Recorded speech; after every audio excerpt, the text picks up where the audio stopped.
untuk perkembangan dasar luar Malaysia. Bila kita tengok perkembangan dasar luar Malaysia tu ada tahap 1, tahap 2 dan tahap 3. Dan perbezaan tahap 1 dan tahap 2 tu tiada perbezaan yang ketara, tapi kita boleh capakan kepada dua. Iaitu tahap pertama, dasar Malaysia ni memperlihatkan dasar pro-barat yang anti-komunis. Dan kedua adalah Malaysia ni mengutamakan dasar berbaik-baik dengan negara jiran dan Commonwealth. Dasar berkenaan anti-komunis ni, Tunku Abdul Rahman ingin menyekat pengaruh komunis. Jadi dia meminta bantuan ketenteraan daripada negara-negara Commonwealth kerana sistem pertahanan mereka sangat canggih seperti Britain, Australia dan New Zealand bagi melindungi kepentingan Malaysia, Tanah Melayu itu sendiri.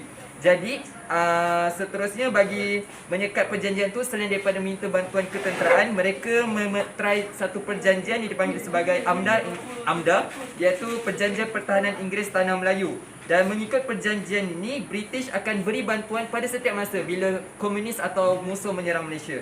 Dan seterusnya di samping itu adalah Malaysia juga menjalankan dasar untuk berbaik-baik dengan negara luar, negara jiran, terutamanya selepas Malaysia mencapai kemerdekaan. Seperti konfrontasi dengan Indonesia, disebabkan proses tu mereka terputus hubungan dan kesan dia taklah lebih teruk. Singapura keluar daripada Malaysia. Jadi Malaysia mengamalkan dasar berbaik-baik dengan negara jiran untuk menjaga kepentingan Malaysia. Seterusnya wujudlah dari segi Mafindo, rentetan daripada itu wujudlah negara-negara ASEAN. Dan seterusnya adalah disebabkan faktor politik demi kepentingan politik Malaysia. Dari segi faktor ekonomi, Malaysia ni pada dulunya sangat bergantung kepada negara-negara British kerana Malaysia ni merupakan anggota blok sterling yang menjalankan urusan perdagangan dan nilai mata wang pound sterling. Sebab nilai dia sangat besar untuk Malaysia. Pulangan ni sangat besar untuk Malaysia. Dan kedua adalah Malaysia ni tetap meneruskan tumpuan mereka untuk menjalankan aktiviti perlombongan dan perladangan.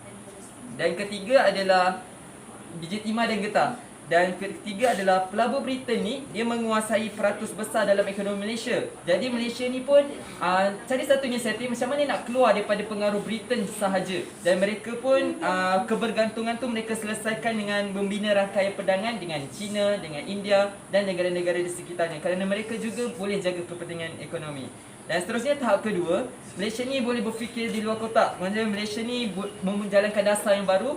Jadi mereka mengamalkan dasar berkecuali dengan berbaik-baik dengan semua negara. Perubahan dasar ni kerana penjajah barat tidak memberi tumpuan sepenuhnya. Mereka tidak menjalankan AMDA itu sepenuhnya. Bila Malaysia diserang, mereka tak bagi bantuan ketenteraan. Jadi Malaysia ni menjalankan usaha mereka untuk mengisytiharkan konsep zon aman, bebas dan berkecuali. Dan bersama-sama dengan anggota-anggota negara ASEAN, mereka kukuhkan di kawasan ASEAN itu saja untuk demi kepentingan bersama.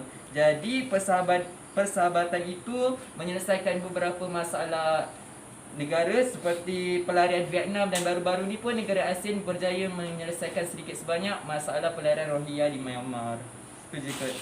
Okey, tanya.